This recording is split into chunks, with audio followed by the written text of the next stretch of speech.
lot of interesting things walking around. I'm not sure any of those are right. Let's start with 18. So again, we're using this as kind of note-taking, review, so stick with me. On 18, so flip back.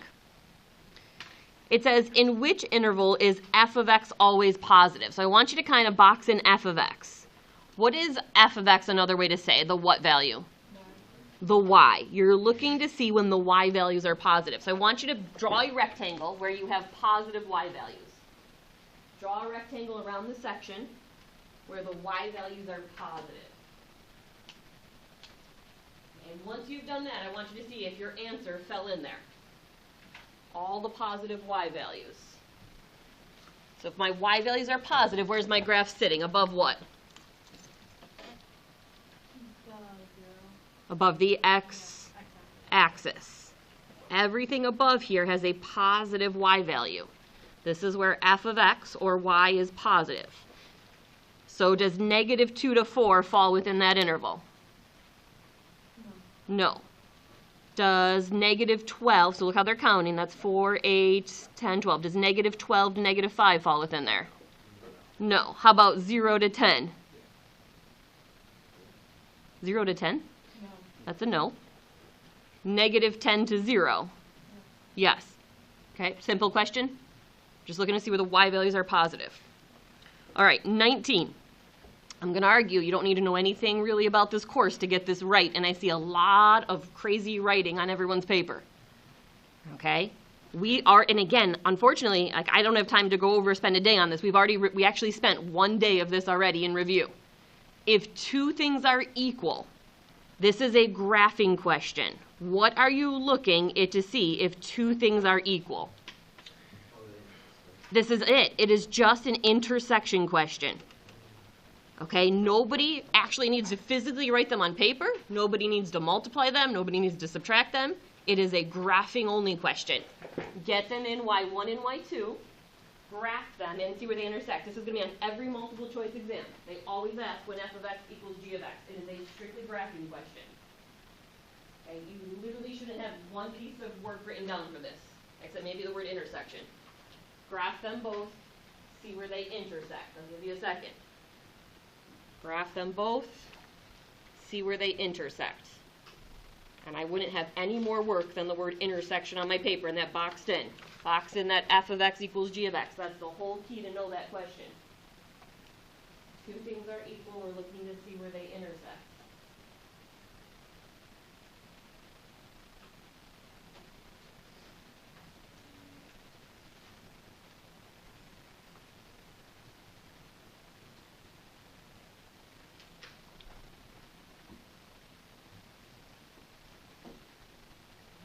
And it doesn't actually want the point, it just says how many solutions are there. So basically, how many times do they intersect?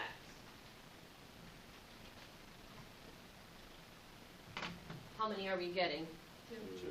Two. Is everyone good with that? Okay, you're going to see that on every practice exam we do and on your test. They always ask that. That's a nice, easy question. All right, number 20. Which expression is a factor? Merrick, how did you go about solving this question? I set each one equal to x. Okay, so the first one you said x equals negative 2. And then? I just plug in negative 2 for all the x's. Okay, and what did you want to happen? For each equals 0. For each equals 0. That's excellent. That's a great explanation. We solve for x. You can smile. Go ahead, everybody. Great job, Merrick. Great job, Merrick. You solve for x, and then you substitute it in. And you see which one where you get a 0. Easy enough? Yeah. What do we call that? Remainder theorem type question? Excellent. And was choice 1 the right one? Yeah. Okay. 21. All right. Again, this question is on another one. You'll see at least once or twice in every exam. All you have to say is it's division, and this is algebra 2. What is the only division we do in algebra 2? Long division. You had to set up a long division problem. So I have x squared plus, now it's missing some terms, so I'm going to put in my 0x plus 4 divided by my x squared plus 0x plus 6. So if you didn't do long division for some reason, go ahead and finish. I'll give you, put another minute on the clock. talk yourself through some long division, and then I'll show you another trick.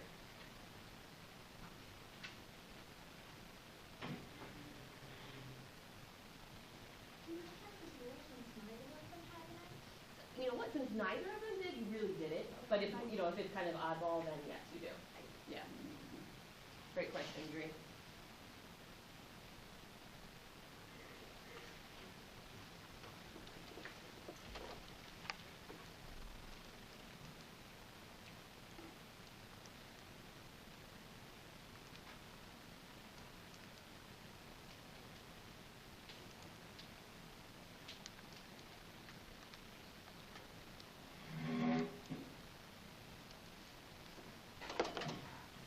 How many times did this go in nicely? Once, so that's x squared plus 0x plus 4. Subtract, bam, bam, bam. I get a remainder of 2, which leads me to choice 4. Okay. Now, are you ready for another trick? We haven't talked about this trick yet. All right, I want you to highlight or box in the word equivalent. This is a big one. Okay, now, it hasn't popped up a ton on this exam, but I would say for the most part, this happens on a lot of exams. When it says equivalent, that's always, to me, a question. That means I can just type this in the calculator and I'm going to get the answer. All right, I could do this without work when it says equivalent. So here's what you can do. Remember how I said pick your favorite number and store into x. You just can't pick the number 1 or 0, right? So pick a number. Let's take 3, for example. I don't care. 3 store into x, or whatever your favorite number is. Okay? Type in the original equation. So I'm going to take 3 store into x. I'm going to type in this original equation. X squared plus 6 over x squared plus 4. Get an ugly answer. I got 15/13. Now, equivalent means one of these should be the exact same. So when you type in the choices, obviously is 6/4 the same? Is my answer? No. So I know that one's out right away. When I type these choices in, one of them should spit out the exact same number. Okay, it's not that one. That one's 23/13. But if I type this one in, bam, I should get the same thing. Every time you see the word equivalent, you got to do nothing but use the store feature. You don't like the glare? How about that? Okay, so I got that same 15/13. Love the word equivalent. Go straight to your calculator and store. All right, 22. I don't know if I saw anybody. I saw one person. I lied. One person with the right answer. Shame on you. All right, you got to read. This is straightforward. You got to read like you're reading to an elementary student. Stone Manufacturing has developed a cost model. So this is function C, where X is the number of sprockets sold in thousands. The sale price can be modeled by S. The company's revenue is X times S. The company profits are of R of X minus C of X, which could be modeled by what? They are literally just testing to see if you can subtract. There's always going to be a subtraction problem, okay? And they want to make sure that we send you into the world knowing that you can subtract. You have to take R of X, and you have to subtract C of X. So R of X is literally just X times 9. S of X. I'm just going to write it first. Minus C of X, correct? That's what R of X is. It says it right there. So now I just have to plug them in. It's X times, what is S of X? 95.4 Okay. Minus, now I need C of X. 0.18 x plus 0.02 x. Okay. So how they ask it might look like this, it might look like something else, but there's always going to be a subtraction. So now clean it up and see if you can subtract. Can we send you on your way next year knowing that you can subtract?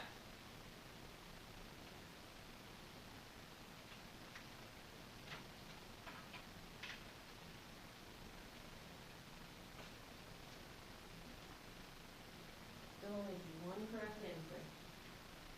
22. 3. 4. Yes. Shut up, Roman.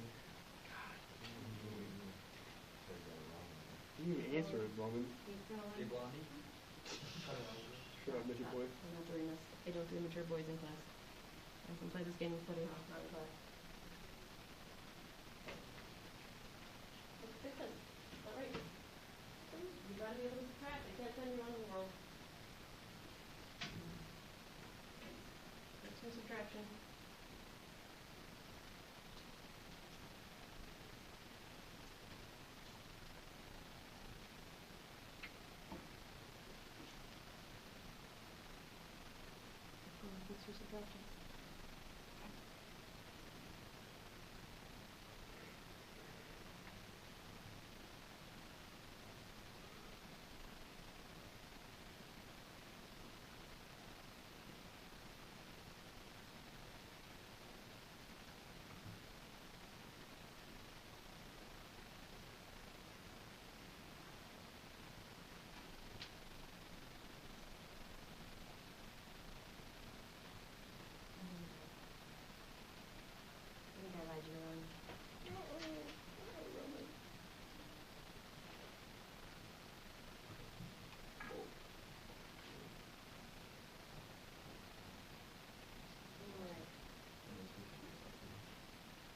can't send people on. I have to keep you back another year.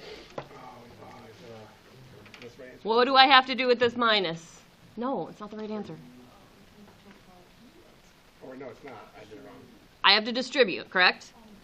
So this is 95.4x minus 6x squared, and I have to distribute minus 0.18x cubed minus 0.02x squared minus 4x minus 180. What type of x cubed term should I be getting? There's only one choice with a negative, guys. I told you, Roman. We've got to subtract. We cannot pass you if you can't subtract yet. Number 23. Which function is even? All right, so here's a great review. Even versus odd. Jot it down. Okay, there's always one of these hidden someplace on these tests. Even versus odd. All right, there's two things we got to know. One is the symmetry. If I'm even, so picture an even function, you know, something with an even power. Who's somebody even we know?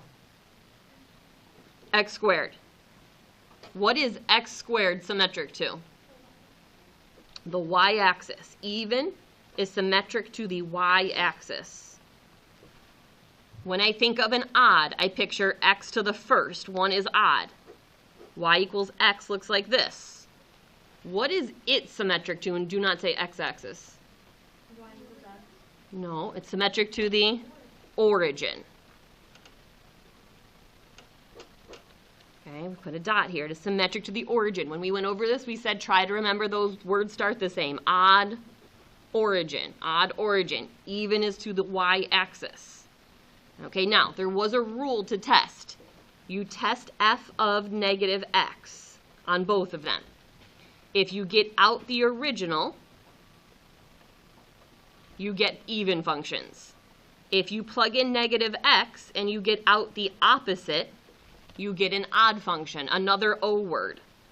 So if I plug in negative x and I get out the opposite, I get an odd function. If I plug in negative x and I get out the original, I get an even function. To me, graphing's probably the quickest way. Graph them all and see which one is symmetric. It says even to the y-axis. Quick graph. Correct, yep. Yeah. Well, so they're not like, Is it because of like the ships and stuff? so that part of it, the moment you shift it, it's just not going to Hey, Roman. be, may not be as symmetric. Like, who am I thinking? Yes. Who else could we think of that's not even or odd? It may just be like a random function, right? Like if I do something like this, that has no symmetry. It's not even or odd. Well, think about this. Here's sine. Definitely not to the y-axis, but it's definitely odd because it's symmetric to the origin. It flips around the origin. Cosine is even to the y-axis, symmetric to the y-axis, so that one is even. Okay. All right, last one in the multiple choice, so 24 questions. If p of x was written as a product of linear factors, which factor would appear twice? So first of all, in order for me to get factors, I first have to find the what? The roots. I need the zeros. Okay, so let's see. Alex, give me one of the zeros. -2 is a 0, and x equals 3 is a 0. Okay? Now, if I know the zeros, I know the factors. So if 3 is a 0, what factor did it come from? X minus 3? And then I would add that over and get x equals 3. Now, notice, I want you to make a little arrow here and say it passes. Passes through. We'll just call it passes. Okay, I want you to put a dot right there. And do you see how that curve passes? Right through there. All right, at x equals -2, what would that factor be? X plus 2. Now I want you to come over here. Does it pass or does it bounce? And this is a bounce. When something bounces, it has a second degree, an even degree exponent here. Think of x squared, right? It bounces off the origin. So which one would appear twice? Well, if it's bouncing, that means there's two of them, and this would appear twice, and that would be x plus 2 versus x minus 2. So if it passes through, there's only one of them. If it bounces, it has a power of 2. And again, that's all in your notes from a while ago. All right, we did, what was last night's homework? We did those 27, 28, 29. All right, 27, 28, 29 was last night? I feel like that wasn't. That was? Yeah. Jaws, okay, I was going to say the other class I think had something different. Okay, they got a lot further, I think. All right, I want you to jump to 30. We have not done this in a long time, so I will actually spend a day on this probably in a week or two. Next week we're going to hit the exponentials pretty good, and then pretty much expect a test every Friday. All right, so there'll be some we can drop because we're going to have a bunch of them till the end of the year. So it's going to start next week. So starting next week, every Friday, and if there's not a Friday because we're out, we'll make it Thursday. Okay. We'll just expect a test every week. All right, consider the parabola given by this function with vertex and focus. You kind of remember these vertex focus questions? It's been a little bit. You got to draw it out. So let's make an axis for ourselves. Plot your vertex and your focus. Mine is just because my date. Okay, just draw it at the bottom.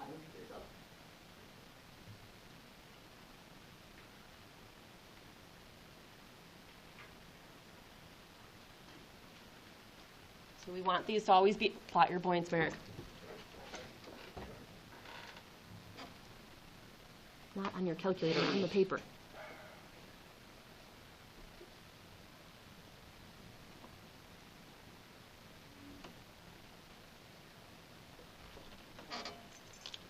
Okay, so we put a V for vertex, so at -2, 7 we have our vertex. At -2, 8 we have our focus. There was 3 words. We had a vertex, focus, and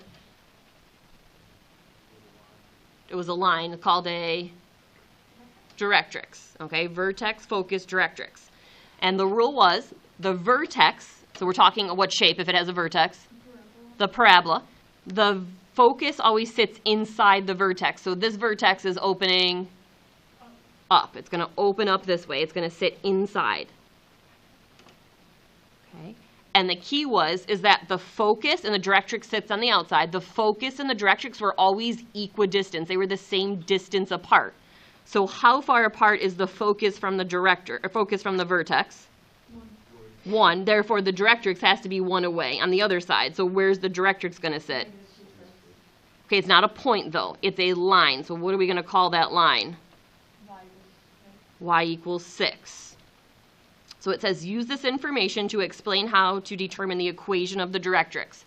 So we would plot the focus and directrix. I'm sorry, focus and vertex.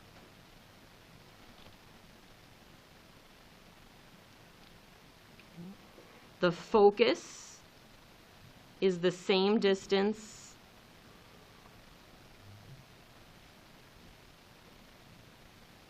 from the vertex as the directrix.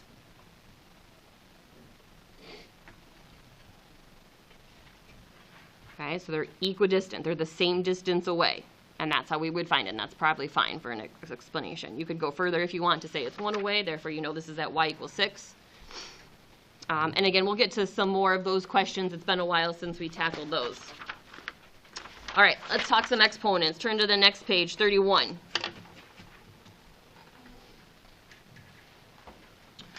Write as a single term in simplest form, write with a rational exponent. So I want you to highlight that word rational exponent.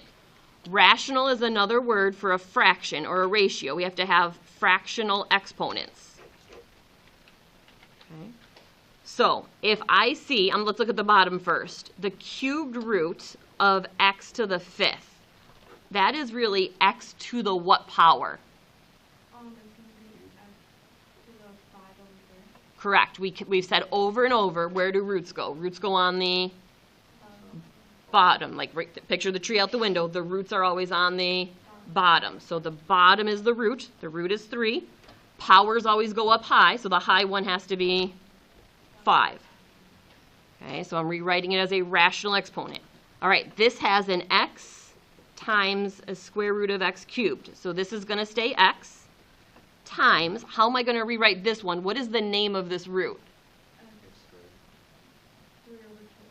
Well, I think you meant square root. Yeah, square root, yes. So that's the number 2. So that's going to be x to the 3 over 2.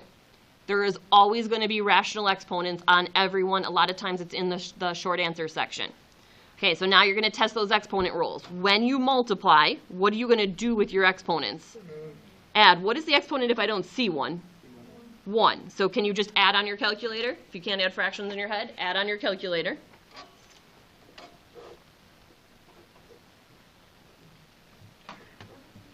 We get x to the what?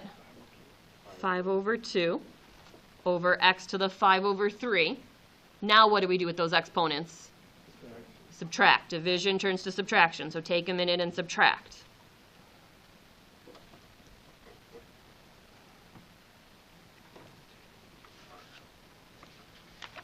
What do we get for an answer? 5/6? Positive? 5/6. All right, and it said right with a rational exponent. Do I want to leave it this way if it says rational exponent? No. Yes. Yes, a rational is a fraction. I want to leave it as a fractional exponent. I thought we subtracted. We did. 5/2 minus 5/3. Oh, yeah. I think I get 5/6. Does that make sense, Ro? I was doing it in my head. Oh, gotcha. Make sure you get common denominators if you do that. All right, 32. Easy peasy. We'll put a minute on the clock. Start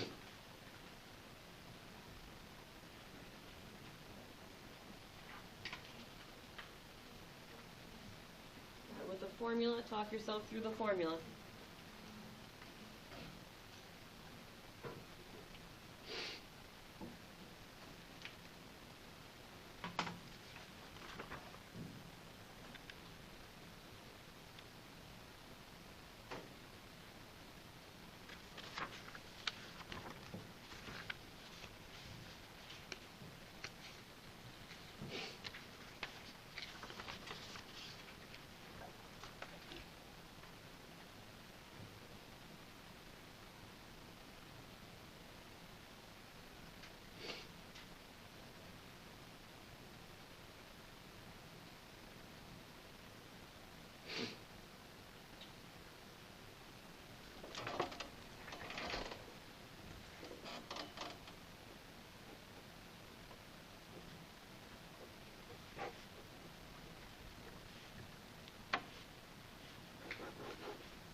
I think we had a month straight of average rate of change questions on a spiral. Nobody should miss this. Okay, so f of b minus f of a over b minus a. So all we're doing is plugging in 10.5. Can I round this answer in the problem? No, you cannot round unless it's a final answer. So you're going to leave all those decimals on your screen or write them all out for the grader. Did we get 1.23 or 123.0096181? And we need f of 0.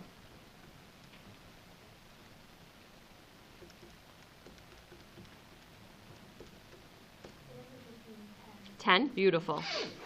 All over 10.5, and then carefully just grab it on your screen and divide. Do not round in the middle of a problem. You got to write them all out and then round appropriately at the very end. What are we getting? How do they want us to round at the end? To the nearest 100th? What are we getting? 10.76. Does that sound good to everyone? Okay, now that's not going to get you full credit. In this case, it says, what is the population rounded to the nearest hundredth? Indicate units in your answer. So to get full credit, this is only a 2-point question, you got to make sure you have the units. Now, I call these dummy proof usually because you literally are just copying off the table here. We have a fruit fly population, can be measured by this, where P represents the number of fruit flies after T days. So when I plugged these numbers in, what am I getting on top? No, 10 to 15, 10.5 is the number of days. When I plug them in, I'm getting the fruit flies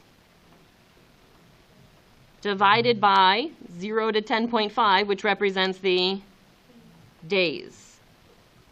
Okay, that's got to be on your paper. So I'm getting 10.76 fruit flies per day. Okay, you have to slow down and read. It literally tells you the answer if you read. Slow down and read. Did you say we did 33 or didn't do 33? Didn't do 33?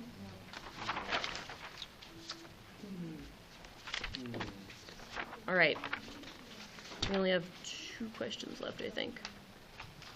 All right, so next week, my goal is to hit all the exponential stuff pretty hard. Test on Friday, or Thursday if it's short week. Is it a short week? I don't know. I have no idea. Test on Friday. It is a short week. Test on Thursday. So again, plan ahead if you're going to miss something. We're not doing makeup, so there'll be enough tests. Let's see. No homework. Enjoy the weekend. You got the spiral. Spiral. Get the spiral done. It's a short week. You know what? Just bring it back because we want to finish this, and then I'll take it all together. Sounds perfect.